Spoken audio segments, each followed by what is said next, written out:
전 세계에서 몰려든 관광객들로 북적이는 호주의 대표 트레킹 여행 관광 장소인 비블먼 트랙. 호주에서 가장 유명하고 훌륭한 트레킹 장소로 알려진 이곳에 한 외국인 여성이 말도 제대로 하지 못한 채 쓰러져 점점 의식을 잃어가고 있습니다. 여성의 주위에는 무언가에 공격을 당하고 쓰러진 듯 주변이 훼손되어 있었지만 주위 관광객들은 어째서인지 여성에게 가까이 다가가지 않고 그저 상황을 지켜보고만 있는데요. 그런데 바로 그 순간 한국인 아주머니 무리가 나타나 주위 관광객들에게 엄청난 화를 내고는 쓰러진 여성을 등에 업고 어딘가로 달려가고 맙니다. 과연 쓰러진 외국인 여성에게는 도대체 무슨 일이 있었던 것일까요? 안녕하세요. 저는 지금 호주 브리즈번에서 살고 있는 미국에서 태어난 미국 여성 오젤이라고 합니다. 인생의 반 이상을 미국에서 태어나고 자라왔지만 지금 호주의 브리즈번에서 살게 된 저희 선택에는 후회가 없는 행복한 일상을 보내고 있는데요. 하지만 호주에서 살고 있는 이유가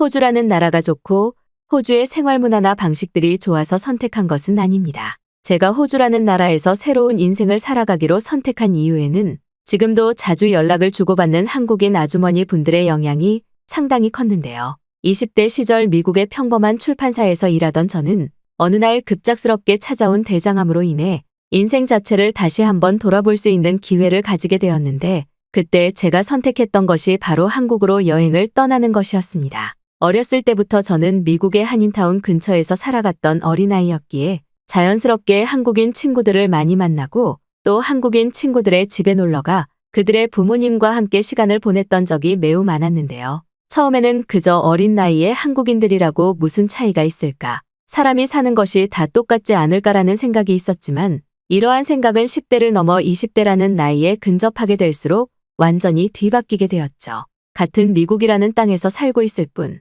한국인 친구들은 처음 보는 신기한 물건들로 생활을 편리하게 만드는 것은 물론 항상 남과 약자를 배려하는 한국인 친구들만의 성격적 특징은 제가 점점 미국인 친구들을 멀리하고 한국인 친구들을 가까이 하게 되는 매우 중요한 이유가 되었습니다.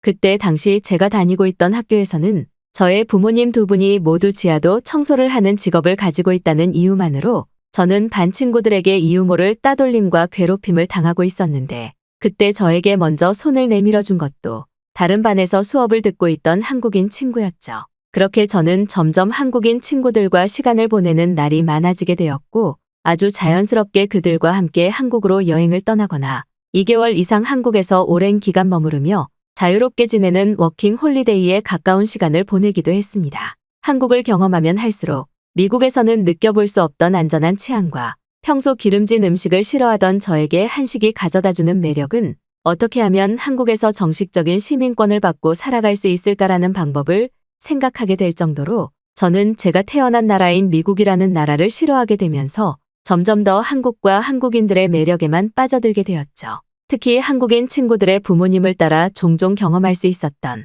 한국인 아주머니들과의 산악회 등산은 등산 자체도 즐거웠을 뿐 아니라 한국인 아주머니들이 싸오신 맛있는 음식을 먹는 재미에 빠지게 되면서 저는 한국에서 특별한 관광지를 경험하는 것이 아닌 그저 동네에 있는 작은 산들을 한국인 친구들 그리고 산악회 아주머니들과 함께 등산하는 것을 즐기게 되는 특별한 취미마저 가지게 되었습니다. 하지만 20대 초반까지는 한국을 여행하면서 자유로운 생활을 즐겨도 아무런 타격이 없었으나 점점 저와 친한 한국인 친구들은 물론 미국에 있던 친구들까지도 각자 자신의 취업을 위해 고민하고 또 노력하는 시기를 옆에서 보고 있던 저는 이제 나도 나의 앞길을 위해 어느 정도 준비하고 노력하는 시간이 필요하겠다는 결론에 다다르게 되었죠.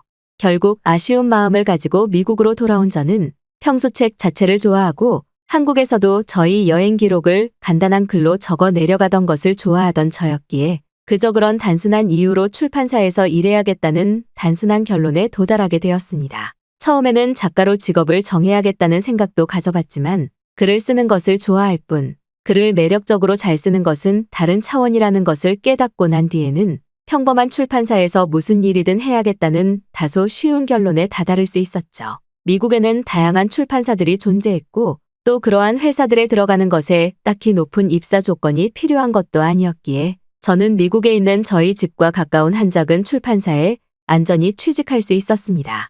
그때까지도 종종 연락을 주고받던 한국인 친구들은 각자가 회사 생활에 좀 더 안정적인 시기에 접어들고 휴가 기간도 맞춰지게 되면 다 같이 한국에서 만나자는 계획을 세워두었을 만큼 그때 당시에는 각자의 안정적인 생활에 힘을 쏟고 있던 시기였죠. 미국의 출판사에 들어가고 첫 1년은 처음 겪어보는 직장 생활에 저 또한 너무 정신이 없었던 것은 물론 회사 생활에 적응하는 것만 해도 너무나 힘이 들었습니다. 하지만 누구나 처음 회사에 들어가고 적응을 할 때에는 피곤하고 힘든 것이 당연했기 때문에 저는 그래도 다른 직장 동료들에게 피해를 주지 않기 위해 제가 할 수 있는 최대의 노력을 하며 점점 회사 구성원으로서 성장해 나가고 있었죠. 특히 매우 운이 좋았던 사실은 그 출판사에도 한국인 동료가 있었기 때문에 저는 종종 새로운 한국인 동료와 한국에 대한 얘기를 하거나 정당하게 떠날 수 있는 휴가 기간이 오게 된다면 함께 한국으로 여행을 떠나자는 말을 하며 회사 생활의 스트레스를 달래고 있었습니다.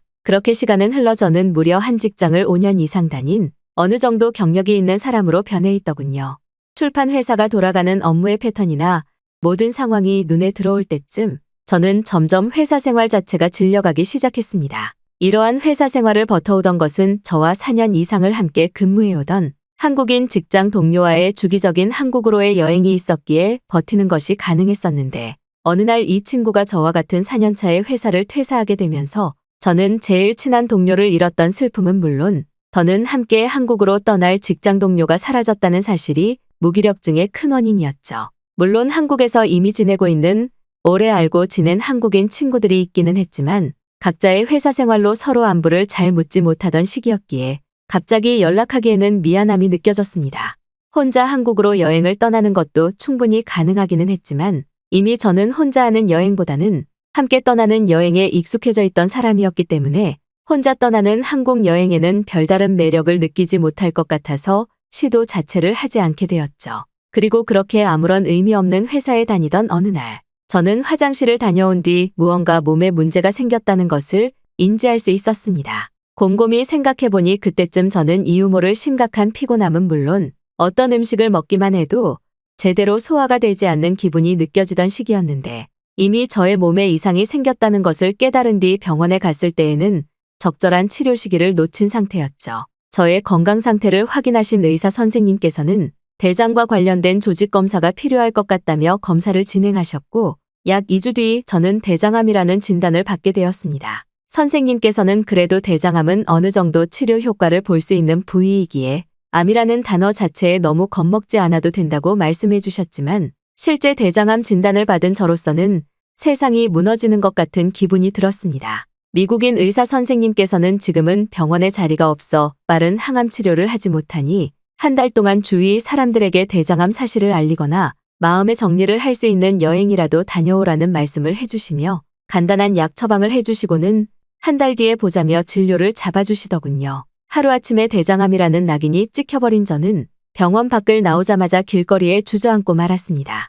그리고 저는 그날 바로 회사에 대장암이라는 사실을 알리고 항암치료 전까지 저의 인생을 돌아보기 위한 여행을 떠나기로 했죠. 이러한 저희 마음을 달래기 위해서는 여행 자체에 완전히 집중할 수 있는 무언가 필요했고 결국 저는 한국으로의 여행을 떠나기 직전 급히 계획을 수정해 호주에 있는 유명한 트레킹 장소와 관련된 새로운 여행 계획을 실행하기로 했습니다. 만약 한국으로 여행을 가서 친구들을 만나 저에 대한 얘기를 하면 친구들에게도 좋지 않은 영향일 뿐만 아니라 저조차도 말을 하면서 좌절감을 느낄 것 같았기 때문에 지금껏 겪어보지 못한 전혀 새로운 나라로 여행을 떠나기로 했던 것이죠.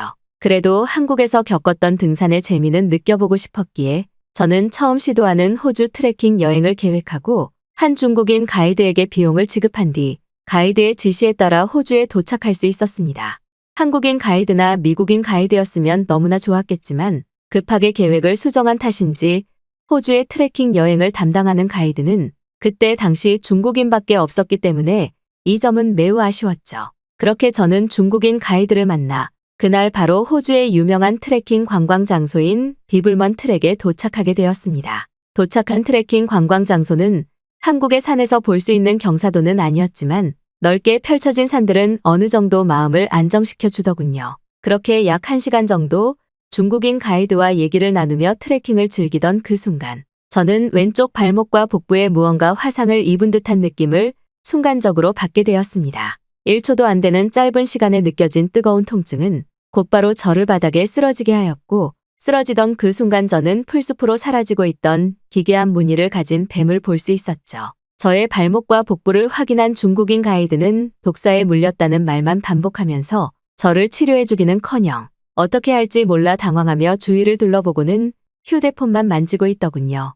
점점 온몸이 뜨거워지는 느낌에 말도 제대로 나오지 않아 중국인 가이드의 손을 잡았지만 그는 손을 뿌리치고는 이상한 울음소리를 내며 도망치고 말았습니다. 저의 주위로 사람들이 모이는 것이 느껴졌지만 그 누구도 쓰러진 저를 직접 도와주지는 않았습니다. 그런데 바로 그때 무언가 익숙한 한국어 억양과 목소리가 들리더군요. 한국의 산악회에 가면 종종 들을 수 있었던 강한 억양과 목소리인 한국어로 형님이라고 외치던 한국인 아주머니 분들의 목소리였습니다. 아주머니께서는 정신을 잃어가던 저희 상처 부위를 확인하시고는 주위 사람들에게 영어로 뭐라 소리를 치셨고 곧바로 제 발목과 하체 부위를 저의 얼굴보다 높게 위치시키고는 한국인 아주머니 세 분이서 저를 가로로 들고 어딘가로 이동하시더군요. 정확히 기억이 나지는 않지만 저의 발목과 복부의 위로 아주머니들의 등산 스카프가 묶여 있었는데 저는 그러한 상황까지만 눈으로 확인하고 곧바로 기절하게 되었습니다. 그리고 다시 눈을 떴을 때 저는 한 병원의 간이 침대에 누워 있더군요. 시간을 보니 많은 시간은 흐르지 않은 시간대였고 뜨거운 통증이 사라진 느낌에 살았다는 생각과 함께 저를 구해주신 한국인 아주머니들을 찾기 시작했습니다. 그리고 바로 그 순간 믹스커피 스틱을 들고 제 간이 침대로 오신 한국인 아주머니분들께서는 저를 보고는 살았네 살았어라고 하시며 저를 꼭 안아주시더군요. 한국인 아주머니분들은 한국의 산악회에서 단체로 호주로 투어를 오신 것이었는데 앞에 사람이 쓰러져 있었는데도 아무도 돕지 않는 황당한 상황을 보시고는 곧바로 저에게 달려오신 거라고 말씀해 주셨습니다. 평소 산악회에서도 혹시 모를 독사의 응급처치를 배워놓았던 것이 저를 살리는 것에 많은 도움이 되었다면서 다행스럽게도 비블먼 트랙에서는 독사에 물리는 사고가 빈번하게 일어나 그에 맞는 해독제가 인근 병원에 준비되어 있었다는 말과 함께 여기는 왜 사람이 쓰러져 있는데도 아무도 구하지 않냐면서 오히려 저를 향해 화를 내시더군요.